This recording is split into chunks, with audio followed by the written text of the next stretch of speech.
নমস্কার সবাইকে, আমি মন। আপনারা শুনছেন আমৃত্যু ভালোবাসি তোকে। লিখেছেন সালমা চৌধুরী। পর্ব 28। আবির আকাশের পানে চেয়ে মনে মনে বলল, তোর চোখে চোখ রেখে মিথ্যা বলার সাধ্যি আমার নেই, কিন্তু তোর ভালোর জন্য এই মিথ্যেটা বলতে হয়েছে। আমি চাই না আমার কারণে তুই কোনো জীবনের লক্ষ্য থেকে সরে যাস। তোকে মানসিকভাবে শক্ত হতে হবে, এর থেকেও কঠিন পরিস্থিতি মোকাবিলা করতে হবে। মেঘ সারা রাস্তা কাঁদতে কাঁদতে এসেছে। প্রতিদিন আবির ভাইয়ের কাঁধে হাত রাখলেও আজ ইচ্ছে করেই দূরে সরে বসেছে। বাইকের পেছনে হাত রেখেছে, তবুও আবির ভাইকে ছুঁয়েও দেখেনি। এই অনুভূতিহীন মানুষটা কোনোদিন মেঘের অনুভূতি বুঝবে না। যেখান থেকে মেঘকে নিয়ে গেছিল ঠিক সেখানেই মেঘকে নামিয়ে দিয়েছে আবির। মেঘ হেলমেট রেখে একবারের জন্যও তাকায়নি আবিরের দিকে। যথারীতি বাড়ির উদ্দেশ্যে হাঁটছে। বুকের ভেতর অসহনীয় যন্ত্রণা হচ্ছে তার। এই যন্ত্রণার এক অংশ যদি আবির ভাই বুঝতো, মেঘ কাঁদছে আর বাড়ির দিকে হাঁটছে। গত 17 বছরেও সে এত কান্না করেনি। এই আবির ভাই দেশে ফেরার পর যতবার কান্না করেছে, আবির বাইক থেকে দুর্বোধ্য দৃষ্টিতে তাকিয়ে আছে মেঘের হাঁটার দিকে। কয়েক মুহূর্ত নিঃসুপ থেকে অকস্মাৎ বলে উঠল, তোকে প্রতিশ্রুতি দিব না মেঘ, বউ করে ডিরেক্ট প্রমাণ করে দেব। এই আবির কথা দিচ্ছে, তোর এই কান্না চিরতরে মুছে দেবো সেদিন, ইনশাল্লাহ। নির্বাচনের ঝামেলার পর থেকে তানভীর বেশ শান্তিতে আছে। আপাতত কাজের এত চাপ নেই। এমপিও বিভিন্ন কাজে ব্যস্ত, প্রয়োজন হলে মিটিং ডাকে, তখন উপস্থিত থাকতে হয় সেখানে। কয়েক মাসের কাজকর্মে তানভীর এমপির কাছের লোকেদের মধ্যে একজন হয়ে উঠেছে। কোনো প্রোগ্রাম কিভাবে করলে ভালো হবে তা ম্যানেজ করার দায়িত্ব বেশিরভাগটাই তানভীরের থাকে। নিজে না পারলে আবির তো আছেই। এমপির বাড়িতে দৌড়াদৌড়ি আর কাজ করতে করতে ধীরে ধীরে এমপির মেয়ের সাথেও তানভীরের সুসম্পর্ক হয়েছে। মেয়েটাও তানভীরকে আপন ভাইয়ের মতোই দেখে। তানভীরদের একটা কাজের দায়িত্ব দিয়ে এমপি কোনো এক জায়গায় চলে গেছে। তানভীর আরও কয়েকজন মিলে কাজ করতেছিলেন। হঠাৎ এমপির মেয়ের আগমন হয়। মেয়েটা হাসি মুখে বলে, তানভীর ভাইয়া, একটু বসি এখানে। একে এমপির মেয়ে, তার উপর নিজের বাড়ি, তানভীরের তো না করার ক্ষমতা নেই। তাই ধীর কণ্ঠে বলল, বসো। মেয়েটা বসে আস্তে করে বলল, আপনাকে একটা কথা করতে এসেছি। জিজ্ঞেস করব? তানভীর বলল, কি কথা? মেয়েটা আশেপাশে তাকিয়ে দেখলো, তারপর ধীর কণ্ঠে বলল, ওই দিন প্রোগ্রামে আবির ভাইয়ের সাথে একটা মেয়ে আসছিল, ওই মেয়েটাকে। তানভীর কপাল কুঁচকে শুধালো, কেন? মেয়েটা মৃদু হেসে উত্তর দিল, মেয়েটা মাশাআল্লাহ অনেক কিউট। আমি ভাইয়াকে জিজ্ঞেস করেছিলাম মেয়েটাকে, ভাইয়া বলছে কাজিন। আপনি আর ভাইয়াও তো কাজিন, তাহলে মেয়েটা কি আপনার বোন? তানভীর স্বাভাবিক কণ্ঠে বলল, হ্যাঁ, আমার একমাত্র বোন মাহাদিবা খান মেঘ। এখন বলো ঘটনা কি? মেয়েটা আমতা আমতা করে বলল, আসলে আপনার বোনকে আমার অনেক পছন্দ হয়েছে। আমার ভাইয়া ইউকেতে পড়াশুনো করে। আমার মনে হচ্ছে আমার ভাইয়ের সাথে মেঘকে খুব ভালো মানাবে। এটুকু বলেই থামলো। তানভীর কপাল কুঁচকে তাকিয়ে আছে। পুনরায় মেয়েটা বলা শুরু করলো, না না, এখন বিয়ে দিতে হবে না, ভাইয়া 2-1 বছরের মধ্যে ছুটি নিয়ে দেশে আসবে, তখন যদি। তানভীর দীর্ঘশ্বাস ছেড়ে রাগ কন্ট্রোল করে মৃদু হাসলো। তারপর শক্ত কণ্ঠে উত্তর দিল, আমায় বলছো? এখানেই থামো। ভাইয়া যদি এগুলো শোনে তো আল্লাহ জানে কী করবে। ভাইয়া যার সাথে বিয়ে ঠিক, সে আর কেউ না, আমার একমাত্র বোন মেঘ। ভাইয়ার পৃথিবী জুড়ে শুধু মেঘের অস্তিত্ব। না ভাইয়া কারোর হবে, আর না মেঘকে কারোর হতে দিবে। মেয়েটা বিস্ময় চোখে চেয়ে বিড়বিড় করে বলল, ভাইয়াকে জিজ্ঞেস করেছিলাম গার্লফ্রেন্ড কিনা, উনি তো না করেছেন, বললেন কাজিন। তানভীর হাসি মুখে উত্তর দিল, গার্লফ্রেন্ড না তাই না করেছে। বউ কিনা জিজ্ঞেস করতা তাহলে ঠিকই হ্যাঁ বলতো। ভাইয়া মেঘকে কখনো গার্লফ্রেন্ড ভাবে না, সবসময় বউ ভাবে, আর বউ হিসেবেই পরিচয় দেয়। সে যাই হোক, এই বিষয় নিয়ে আর কথা বাড়িও না, যাও এখান থেকে। মেয়েটা মন খারাপ করে চলে যাচ্ছে। আবিরকে ভালো লাগছিল আবির অন্য কারো মালিকানায় বন্দি। এখন মেঘকে নিজের ভাইয়ের জন্য পছন্দ করেছে, ওই মেঘও আবির ভাইয়ের দখলে। বিড়বিড় করে আবিরকে বকতে বকতে বাসার ভিতর চলে গেছে। তানভীর কাজ শেষ করে দুপুরে বাইক নিয়ে বের হয়েছে। মেঘেদের কোচিংয়ের সামনে ওয়েট করছে। কিছুক্ষণের মধ্যে কয়েকজনের সাথে বন্যাও বেরিয়ে আসছে। বন্যাকে দেখে তানভীর বাইক থেকে জোরে ডাকলো, এই মেয়ে, এদিকে এসো। বন্যা অবাক চোখে তাকালো। মেঘ তো কোচিংয়ে আসেনি। ওই দিন ঝামেলার পরে মেঘই কল দিয়ে বন্যাকে সব বলেছে। তাহলে তানভীর ভাইয়া কোচিংয়ের সামনে কেন আসছে? বন্যা গুটি গুটি পায়ে এগিয়ে আসলো তানভীরের কাছে। তানভীর স্বাভাবিক কণ্ঠে শোধালো, আজকের পরীক্ষা কেমন হয়েছে? বন্যা মৃদু হেসে উত্তর দিল, জি ভালো। তানভীর গলা খাকানি দিয়ে ধীর কণ্ঠে শুধলো, তুমি নাকি অস্বস্তি ছিলা, সুস্থ হয়েছ? বন্যা বিস্ময়কর দৃষ্টিতে চেয়ে আছে। বন্যা অসুস্থ ছিল এটা তানভীরের ভাই কিভাবে জানে? অবশ্য বা জানবেই না বা কেন? মেঘে নিশ্চয় বলেছে। বন্যা উপর নিচ মাথা নাড়ল। তানভীর বাইকের সাইড থেকে একটা হেলমেট খুলে বন্যার দিকে এগিয়ে দিয়ে বলল, এটা পরে বাইকে বসো। বন্যা ভ্রু কুঁচকে তাকিয়ে বলল, কেন? তানভীর কিছুটা শক্ত গলায় বলল, উঠতে বলেছি, উঠো। বন্যা তানভীর ভাই সম্পর্কে খুব ভালো করেই জানে, তাই তেরামি না করে চুপচাপ বসেছে। তানভীরের পেছনে নিজের ব্যাগ রেখে তারপর বসেছে, যেন গায়ে না লাগে। তানভীর বন্যাকে নিয়ে একটা রেস্টুরেন্টে এসেছে। বন্যার পছন্দ মতো খাবার অর্ডার দেওয়া হয়েছে। আগে একদিন মেঘ সাথে ছিল বলে বন্যা এতটা অস্বস্তি লাগেনি, তবে আজ একা তানভীরের সাথে খেতে খেতে এসে নিজের হাত পা স্থির রাখতে পারছে না। বন্যার অস্বাভাবিকতা দেখে তানভীর স্বাভাবিক কণ্ঠে বলল, এত ভয় পাচ্ছ কেন? আমি তো অপরিচিত কেউ না, আর আশেপাশের মানুষ যদি তোমায় এই কাঁপাকাঁপি দেখে তাহলে নিশ্চিত ভাববে আমি তোমাকে কিডন্যাপ করে নিয়ে আসছি। প্লিজ স্বাভাবিক হও। বন্যা কিছুটা স্বাভাবিক হয়ে কোমল কণ্ঠে শুধলো, আমায় আবারও ট্রিট দেওয়ার কারণ কি? তানভীর উত্তর দিল, আমাদের এমপি জিতেছে, সেই খুশিতে খাওয়াচ্ছি। আরও আগেই খাওয়াবো ভাবছিলাম, কিন্তু সময় পাইনি। মাঝখানে এমপির বাড়িতে প্রোগ্রাম ছিল। অবশ্য ওইখানে তোমাকে যেতে বলতাম, কিন্তু তুমি তো সেখানে যাবে না, তাই আর বলিনি। আজ একটু ফ্রি আছি, এর জন্য তোমাকে নিয়ে আসলাম। বন্যা কিছু একটা ভেবে পুনরায় প্রশ্ন করলো, তাহলে মেঘকেও নিয়ে আসতেন?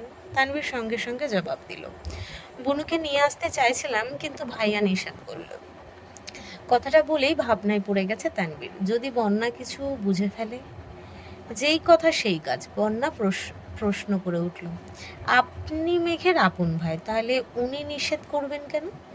তানভীর আমতা আমতা করে বলল, ওই দিনের কোচিংয়ের ঘটনা তো তুমি নিশ্চয়ই শুনেছ। আসলে ওই ঘটনার পর থেকে বনু একটু চিন্তিত। এই অবস্থায় এদিকে আসলে যদি ভয় পাই, তাই ভাইয়া না করেছে, আর কিছুই না। অবশ্য ওদের সবাইকে নিয়ে ঘুরতে যাব। অনেক দিন ধরেই মিমার আদি খুব করে ধরেছে ঘুরতে নিয়ে যাওয়ার জন্য। এতদিন নির্বাচনের ঝামেলার জন্য পারিনি, এখন না নিয়ে গেলে বাসায় ঝামেলা হয়ে যাবে। বন্যা মৃদু হাসল। বাসায় ঝামেলার ভয়ে ভাই বোনেদের ঘুরতে নিয়ে যাবে? তানভীর যে কোনো কিছুকে ভয় পায়, এটা শুনেই বন্যার হাসি পাচ্ছে। বন্যার অপরূপ হাসি দেখে তানভীরও হেসে ফেলল। তানভীরের উচ্চতা 5 ফিট 9, গায়ের রং উজ্জ্বল শ্যামলা, সুস্বাস্থ্যের অধিকারী, বলতে গেলে কিছুটা গোলুমোলু টাইপের। তানভীরের গাড়িও আবিরের মতোই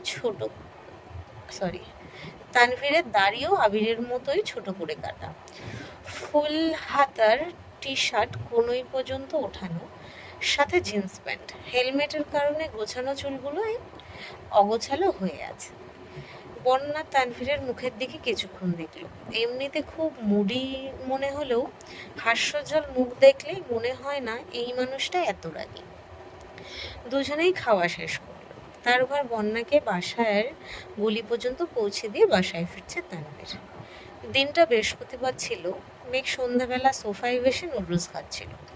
এমনিতেই ইদানিং মেঘের মন ভালো নেই। আবির ভাইয়ের মুখে সেদিনের না শব্দ শোনার পর থেকে মেঘ আর আবির ভাইয়ের সাথে কথা বলে না। আবিরও আগ বাড়িয়ে কথা বলতে আসে না। মেঘের নুডলস খাওয়ার মাঝে মালিয়া খান হুট করে এসে মেঘের পাশে বসলেন।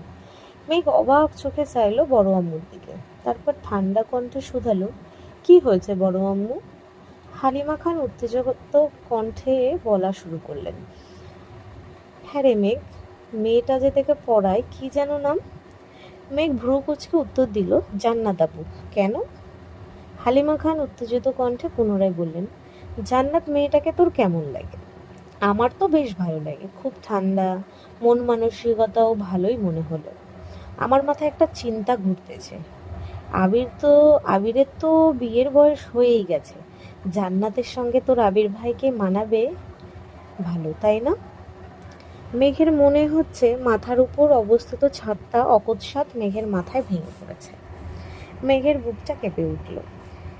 যেই মেয়েকে নিয়ে নিজেই আতঙ্কে আছে, সেখানে বড় আম্মু ওই মেয়েকে বউ করার কথা বলছে। এ যেন কাটা ঘায়ে নুনের ছিটা দেওয়ার মতো। মেঘ ঝুঁক গিলে নিজেকে স্বাভাবিক রাখার চেষ্টা করছে, কিন্তু চাইলেই কি সবকিছু লুকানো অসম্ভব? যেই মানুষটার জন্য বুকের ভিতর এক আকাশ সমান ভালোবাসা, সেই মানুষটার বিয়ের কথা শুনছে, তাও অন্য মেয়ের সাথে। মেঘের চিৎকার করে কাঁদতে ইচ্ছা করছে। বড় আম্মুকে কি করে বোঝাবে? 3 মাসেই আবির ভাইকে নিজের থেকেও বেশি ভালোবেসে ফেলেছে। মালিয়া খান পুনরায় প্রশ্ন করলেন, এই মেঘ, জান্নাতকে জিজ্ঞাসা করিস তো কাউকে পছন্দ করে কিনা? পছন্দ না থাকলে ভাবছি আবির আর তোর বড় আব্বুর সাথে এই বিষয়ে কথা বলবো। কথা শেষ করে মালিয়া খান উঠে রান্নাঘরে চলে গেছেন। এদিকে মেঘের গলা দিয়ে নুডলস নামছে না, বুক ফেটে কান্না আসছে। নুডলসের প্লেট রেখে নিজের রুমে চলে গেছে। ফ্যান ছেড়ে লাউড স্পিকারের গান চালিয়ে ইচ্ছে মতো কেঁদেছে। মনের কষ্ট প্রকাশ করার মতো কেউ নেই মেঘের জীবনে, তাই কান্নাই তার একমাত্র সঙ্গী। ঘণ্টাখানেক পর জান্নাত আপু পড়াতে আসছে। মেঘ হাত মুখ ধুয়ে ফ্রেশ হয়ে নিচে পড়তে আসছে। জান্নাত আপুকে দেখে মেঘের মাথায় শুধু বড় আম্মুর কথাগুলোই ঘুরছে। পড়ানোর শেষে মেঘ বলল, আপু একটা কথা জিজ্ঞাসা করি? জান্নাত মিষ্টি করে হেসে বলল, হ্যাঁ অবশ্যই। মেঘ শীতল কণ্ঠে প্রশ্ন করল, আপু আপনি কি কাউকে পছন্দ করেন? মেঘের এমন প্রশ্নে জান্নাতের ওষ্ঠ্যদায় আরো বেশি প্রশস্ত হলো। শান্ত শতয়ে উত্তর দিল, হ্যাঁ। মেঘ যেই না প্রশ্ন করতে যাবে কে সে, তার আগেই জান্নাতের ফোনে কল আসছে। কল রিসিভ করে কথা বলতে বলতে মেঘের থেকে বিদায় নিয়ে জান্নাত বেরিয়ে গেছে। অষ্টাদশীর মনের ভিতর তোলপাড় চলছে। বড় আম্মুর বলা কথাগুলো মাথায় ঘুরছে। জান্নাত আপুর বিষয়ে আবির ভাইয়ের কেয়ার, কিছুদিন আগে মেঘকে কাজিন বলে পরিচয় দেওয়া, আজ জান্নাত আপুর পছন্দের মানুষ আছে জানতে পারা, সব কিছু যদি এক সুতোয় বাঁধা হয় তাহলে মেঘের কী হবে? মেঘের চোখ টলমল করছে। 2 ফোঁটা পানি গড়িয়ে পড়তে মেঘ হাতের উল্টো পিঠ দিয়ে চোখ মুছে শক্ত কণ্ঠে নিজেকে শাসালো, একদম কাঁদবি না। যে মানুষটা কোনোদিন তোর হবেই না তাকে নিয়ে কেন কাঁদছিস? মেঘ রাতে খায়নি, সবাই অনেক ডেকেছে, কিন্তু তাতেও মেঘ রুম থেকে বের হয়নি। আবির বাসায় ফেরার পর থেকে ছাদে ছিল, রুমে এসেছে শেষ রাতের দিকে, তাই সে এসবের কিছুই জানে না। শুক্রবারে সকাল থেকে মেঘের কোনো হদিশ নেই। তানভীর পর্যন্ত ডেকে আসছে, কিন্তু মেঘ আসেনি। আবির ঘুম থেকে উঠেছে 12টার দিকে, শাওয়ার নিয়ে রেডি হয়ে নামাজে গেছে। মেঘ তখনও রুমে। শাওয়ার নিয়ে নামাজ পড়ে আবার শুয়ে পড়েছে। বের হয়ে আবির ভাই বা বড় আম্মুর মুখোমুখি হওয়ার বিন্দুমাত্র ইচ্ছে নেই তার। আবির নামাজ থেকে এসে খেতে বসেছে, বাকিরাও খেতে বসেছে। আকলিমা খান হালিমা খানকে উদ্দেশ্য করে আস্ত করে বললেন, মেজো আফা, মেঘ তো এখনো খেতে আসলো না।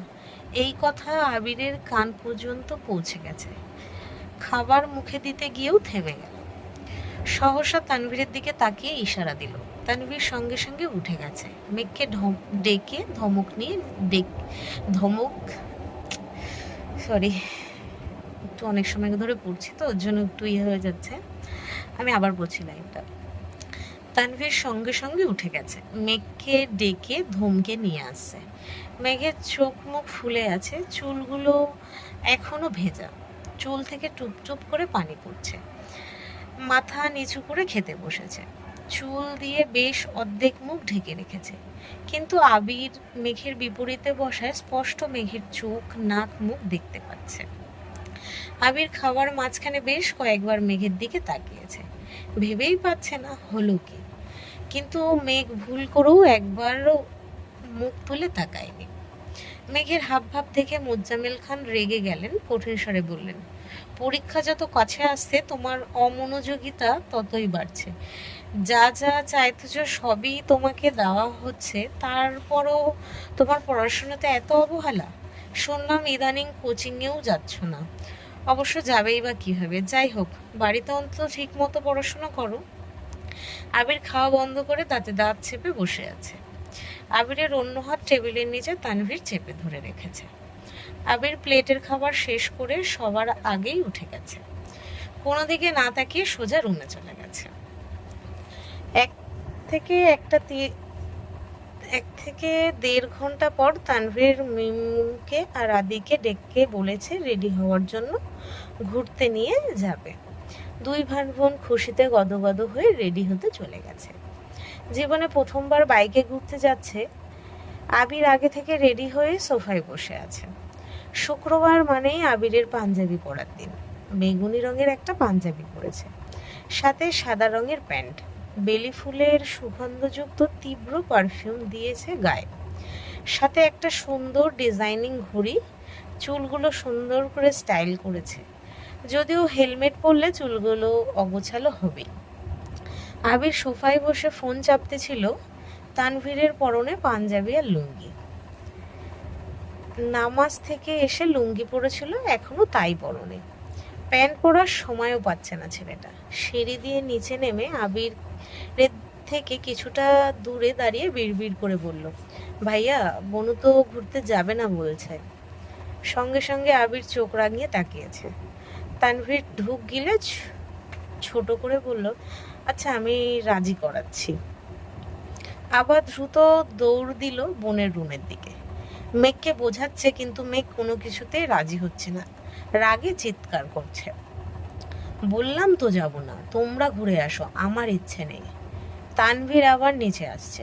আবিরকে কিছু বলার আগেই আবিরের তপ্ত দৃষ্টি দেখে ভয়ে আবার বোনকে রাজি করাতে গেছে। 4-5 বার উপর নিচ করতে করতে অবশেষে বোনকে রাজি করাতে সক্ষম হয়েছে। মেঘ রাজি হয়েছে শুনে আবির বসা থেকে বেরিয়ে বাইকে বসে আছে।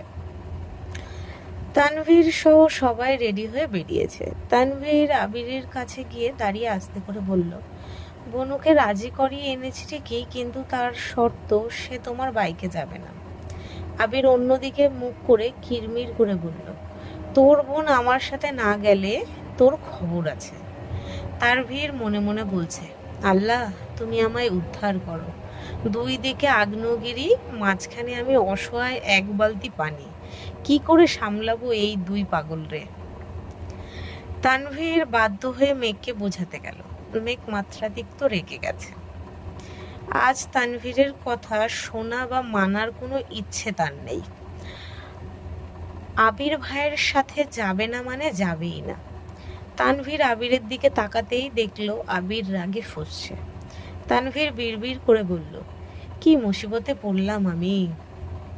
কোনো কিছুতেই যখন বোনকে মানাতে পারছিল না, তখন তানভীর বলে উঠল, দেখ বনু, ভাইয়ার বাইকে একজনই বসতে পারবে, দুজন বসলে রিস্ক হয়ে যাবে। আমার বাইকে দুজন বসা গেলেও দুজন মেয়ে বসা যাবে না। মিম জীবনে প্রথম বাইকে উঠবে, তোরা দুজন একসাথে বসলে যদি অ্যাক্সিডেন্ট করে ফেলি, তাই বলছি তুই ভাইয়ার সাথে যা। মেঘের এপাশ ওপাশ মাথা নাড়িয়ে বলল, আমি এসব জানি না, আমি ওই বাইকে যাব না। তাহলে তোমরা ঘুরে আসো, আমি যাব না। তানভীর আতকে উঠে বলল, না তুই যাবি প্লিজ, এটাই লাস্ট টাইম, এরপর থেকে আমি তোকে নিয়ে যাব, এবারের মতো ভাইয়ার সাথে চলে যা।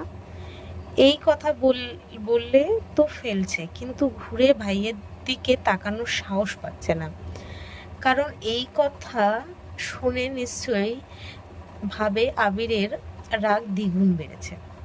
আর ভাইয়ের রক্তবর্ণের চোখে চোখ রাখার ক্ষমতা তানভীরের নেই। সে তো বোনকে বোঝানোর জন্য এই কথা বলেছে, কিন্তু আবির তো এটা সহ্য করবে না। মেঘ শান্ত কণ্ঠে বলল, ঠিক আছে। তানভীর দীর্ঘশ্বাস ছেড়ে হাসল। বোনকে মানাতে পারছে, এতেই শুক্রিয়া। মেঘ আবিরের পেছনে বসেছে ঠিকই, কিন্তু মাঝখানে এক হাত ফাঁকা রেখে। আবির উচ্চস্বরে বলে উঠল, তানভীর, তোর বোনরে বল ধরে বসতে, না হয় রাস্তায় আধমরা হয়ে পড়ে থাকবে, তখন বোনের জন্য কাঁদিস না। আবির ভাইয়ের ভারী কণ্ঠের হুঙ্কার শুনে মেঘ সঙ্গে সঙ্গে আবির ভাইয়ের কাঁধ চেপে ধরে। আবিরের কাছাকাছি এসে বসলো। আবির হেলমেটের আড়ালেই মৃদু হাসলো, তারপর বাইক স্টার্ট দিল। এদিকে তানভীর বিড়বিড় করে বলছে, আহারে, আমার বোনের কিছু হলে আমার আগে তো তুমিই মইরা যাবা। তানভীরও যথারীতি মিমার আদিকে নিয়ে বাইক স্টার্ট দিল। 3 ঘন্টা ঘুরেছে, সবার পছন্দ মতো খাবার খেয়েছে, নাগরদোল্লায় উঠেছে, অথচ মেঘের মুখে হাসির ছিটে ফোটাও নেই। সে জড়বস্তুর ন্যায় আচরণ করছে। মেঘকে এতটা উদাসীন থাকতে দেখে আবিরেরই কষ্ট হচ্ছে। আবির তো চেয়েছিল মেঘের মনোযোগ যেন আবিরের থেকে কিছুটা সরে পড়াশোনায় যায়। সে তো কখনো চায় না তার অষ্টাদশী এভাবে মুখ গোমরা করে থাকুক। মিম, আদিয়া, তানভীরকে বাড়ি পাঠিয়ে আবির মেঘকে নিয়ে অনেকটা পথ পেরিয়ে একটা নির্জন রাস্তায় আসছে। রাস্তার পাশে অনেকটা দূরে দূরে ল্যাম্পপোস্টের লাইটের আলো জ্বলছে। আবির বাইক থামিয়ে হেলমেট খুলে রাখল, তারপর ঠান্ডা কণ্ঠে শুধালো, কি হয়েছে তোর? নির্জন রাস্তায় আচমকা এমন প্রশ্নে মেঘ কিছুটা কেঁপে উঠেছে। কি বলবে সে? এই প্রশ্নের উত্তর মনের মধ্যে থাকলেও তা বলার মতো সাহস নেই মেঘের। সামান্য এক প্রশ্নে যেই থাপ্পড় খেয়েছিল, আজ যদি বিয়ে নিয়ে কথা বলে তাহলে হয়তো এই নির্জন রাস্তায় মেরে ফেলে রেখে চলে যাবে। এসব ভেবেই মেঘের শরীর কাঁপছে। আবির পুনরায় প্রশ্ন করল, তোর কি শরীর খারাপ লাগছে? মেঘ ঢুক গিলে আস্তে করে বলল, না, ঠিক আছে। আবির শক্ত কণ্ঠে শুধালো, তাহলে বল, তুই কি নিয়ে এত আপসেট? পরীক্ষা নিয়ে টেনশন আছিস? মেঘের মনে অন্য চিন্তা থাকা সত্ত্বেও উপর নিচ মাথা নাড়ল। আবির ভারী কণ্ঠে বলা শুরু করলো, অ্যাডমিশন টেস্ট নিয়ে এত ভাবিস না। তোর কাজ পড়াশুনো করা, তুই শুধু তাই কর। আর নামাজ পড়ে আল্লাহর কাছে চাইবি কে কি বললো, কে কি করছে, কোথায় কি হচ্ছে, এসব ভেবে মাথা নষ্ট করার প্রয়োজন নেই। তুই যদি কোথাও চান্স নাও পাস, তাতেও কেউ তোকে কিছু বলবে না, সেটা আমি দেখব। কিন্তু নিজেকে যাচাই করার আগেই ভেঙে পড়বি না। মেঘ মাথা নিচু করে চুপচাপ দাঁড়িয়ে আছে। আবির মেঘের দিকে তাকিয়ে আছে। দূর থেকে আসা ল্যাম্পপোস্টের আলো মেঘের গালে আর কপালের একপাশে পড়েছে। সেই আলোতে মেঘকে অসম্ভব সুন্দর লাগছে। মেঘের সম্পূর্ণ মুখ দেখতে আবির এক আঙুলে মেঘের চিবুক উঠালো। আলোয় জলজল করে উঠল অষ্টাদশীর চাঁদের ন্যায় মুখবিবর। আচমকা আবির ভাইয়ের আঙুলের ছোঁয়াতে মেঘের দেহ কম্পিত হলো। আবির ভাইয়ের মুখের দিকে তাকালো মেঘ। বুকে জমে থাকা অভিমানরা যেন অভিযোগ হয়ে বেরিয়ে আসতে চাইছে। মনের সব কষ্ট উজাড় করে বলতে ইচ্ছে করছে এই মানুষটাকে। কয়েক সেকেন্ডের জন্য মেঘের মনে হচ্ছে এই পৃথিবীর বুকে মেঘের সামনে দাঁড়ানো ব্যক্তিটা মেঘের সবচেয়ে কাছের মানুষ। এই মানুষটা একান্তই মেঘের। আবির মেঘের চোখে চোখ রেখে তপ্ত স্বরে বলল, আমি বিশ্বাস করি আমার মেঘ এত সহজে হেরে যাওয়ার মেয়ে নয়। এই কথা শোনা মাত্র মেঘের মনে হচ্ছে মস্তিষ্কের নিউরনেরা দিক বেদিক ছুটছে। মনে একটা কথায় বারবার ঘুরছে, আমার মেঘ। আবির ভাই আমার মেঘ ভুলে সম্বোধন করেছেন, এটা ভাবতেই মেঘের সকল মন খারাপ এক মুহূর্তেই পালিয়ে গেছে। সহসা মেঘের মুখে হাসি ফুটে উঠেছে। মেঘের মুখের অকৃত্রিম মায়াবী হাসি দেখে আবিরও নিঃশব্দে হাসল। মেঘের দিকে তাকিয়ে থেকে পুনরায় ধীর কণ্ঠে বলল, this is my sparrow. I always want to see you like this. Megh নিস্তব্ধ হয়ে চেয়ে আছে আবিরের দিকে। এই যে এই মানুষটাকে নিয়ে এত অভিমান, এত অভিযোগ, সামনে আসলে কেন এই অভিযোগ আর অভিমানরা পালিয়ে যায়? এত এত রাগ কেন দেখাতে পারি না ওনাকে? উনি যদি সত্যি সত্যি জান্নাত আপুকে পছন্দ করেন, আর জান্নাত আপু যদি ওনাকে পছন্দ করেন, তাহলে তো ওনাদের বিয়ে খুব শীঘ্রই হয়ে যাবে। তখন আমি কি করব? এই যে এই মানুষটার ছোট ছোট কথাতেই আমার সব রাগ গলে পানি হয়ে যায়, আবার নতুন করে ওনার প্রেমে হাবুডুবু খায়। উনি জান্নাত আপুকে বিয়ে করলে আমার কি হবে? তখনও কি ওনার প্রতি আমার এরকমই টান থাকবে, নাকি এখনের অনুভূতিগুলো তখন শুধুই স্মৃতি হয়ে থাকবে? এসব ভাবতে ভাবতে মেঘ ঠোঁট ফুলে কান্না শুরু করে দিয়েছে। হঠাৎ কান্না দেখে আবির কিছুটা অবাক হয়ে গেছে। কিছুই তার মাথায় ঢুকছে না। সে ভেবেছিল শুধু এমপির বাড়ির ঘটনা থেকেই মেঘের মন খারাপ, আর বাকিটা পড়াশুনো নিয়ে। কিন্তু এই মন খারাপের সবটা জুড়ে যে জান্নাত, এটা আবির বুঝতেও পারছে না। আবির কিছুক্ষণ সময় নিয়ে চুপচাপ মেঘের দিকে তাকিয়ে আছে। একবারের জন্য কান্না থামাতেও বলছে না। অনেকটা সময় কাঁদার পর মেঘ আবিরের মুখের দিকে তাকালো। একটা মেয়ে এভাবে কাঁদছে, অথচ এই মানুষটা কিছুই বলছে না। এতক্ষণে তো অন্তত পক্ষে 4-5টা ধমক আর 2-একটা থাপ্পড় খেয়েই ফেলতো। তাহলে আজ এত নিশ্চুপ কেন উনি? এটা ভেবে মেঘ তাকিয়েছে। ল্যাম্পপোস্টের আলোতে স্পষ্ট দেখা যাচ্ছে আবির মুচকি মুচকি হাসছে। মেঘ তাকাতেই আবিরের হাসির মাত্রা বেড়ে গেছে। মেঘ কপাল কুঁচকে চেয়ে রইল। গাল বেয়ে অনর্গল নোনা জল গড়িয়ে পড়ছে। এই যে মরার মতো এতক্ষণ যাবৎ কাঁদছে, আর এই ব্যাটার কি সুন্দর হাসছে। মেঘের মেজাজ আবার খারাপ হয়ে যাচ্ছে। মুখ ফুলিয়ে শ্বাস ছেড়ে আবিরের দিকে চেয়ে গম্ভীর কণ্ঠে প্রশ্ন করল, হাসছেন কেন? আবির হাসিটা একটু কমিয়ে উত্তর দিল, কাঁদলে তোকে অনেক বেশি সুন্দর লাগে তো তাই। মেঘ রাগী ভাব নিয়ে বলল, কাঁদলে আবার কাউকে সুন্দর লাগে নাকি? আর তাই বলে আপনি এভাবে হাসবেন? আবির মৃদু হেসে উত্তর দিল, আসলে তোর বান্ধবীর থেকেও সুন্দর লাগছিল, তাই হাসি আটকাতে পারছিলাম না। মেঘ আঁতকে উঠে প্রশ্ন করলো, বান্ধবী মানে?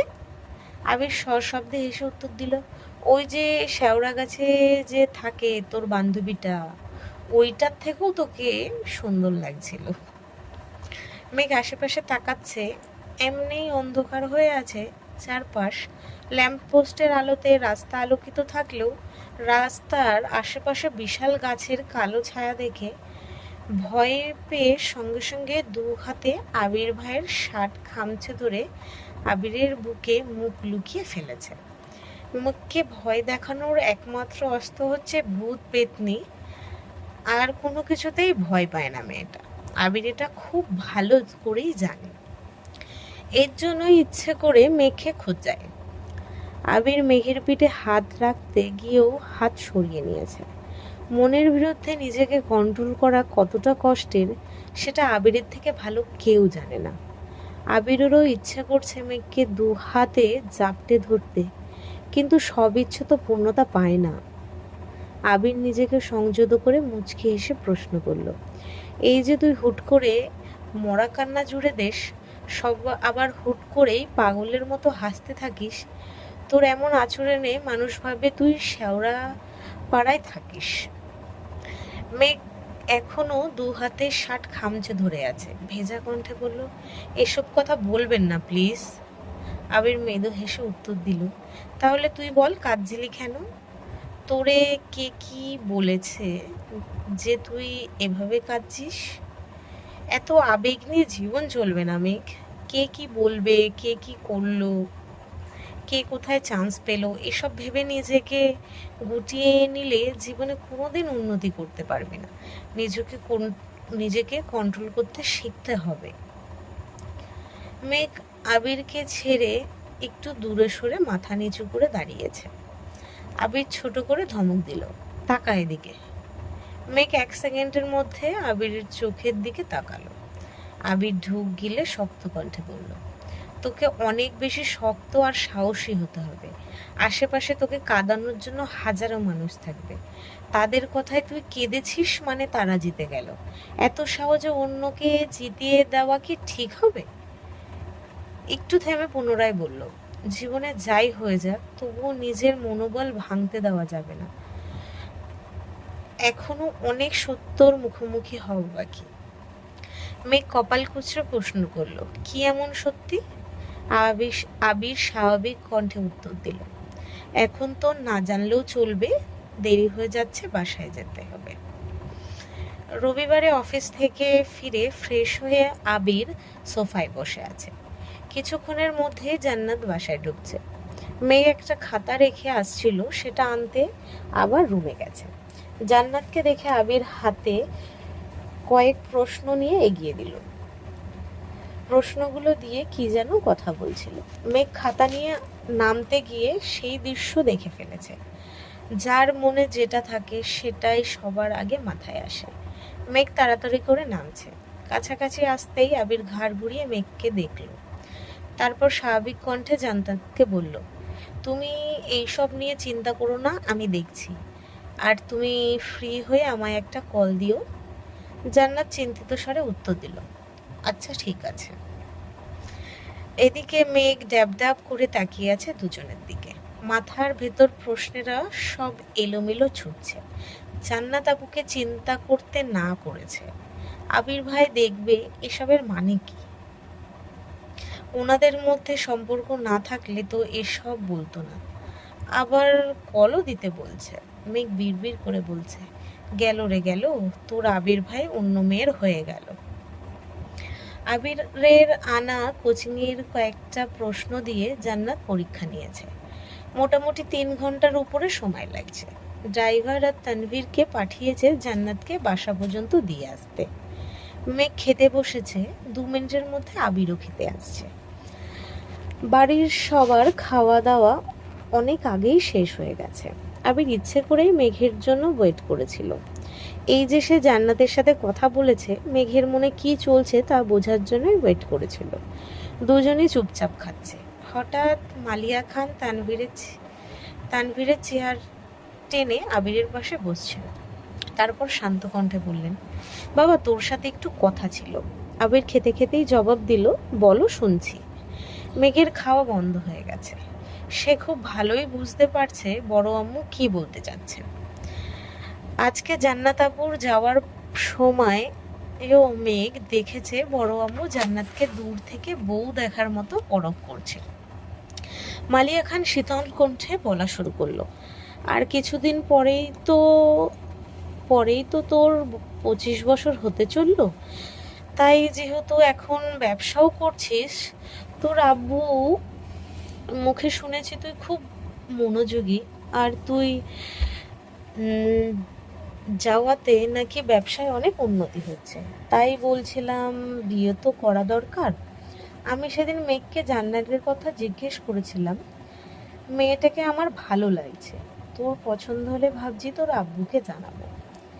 আবির পূর্ণ মনোযোগ দিয়ে মায়ের বলা এলোমেলো কথাগুলো শুনল। যতই রাগ উঠুক আবির মায়ের উপর সহজে চেঁচায় না।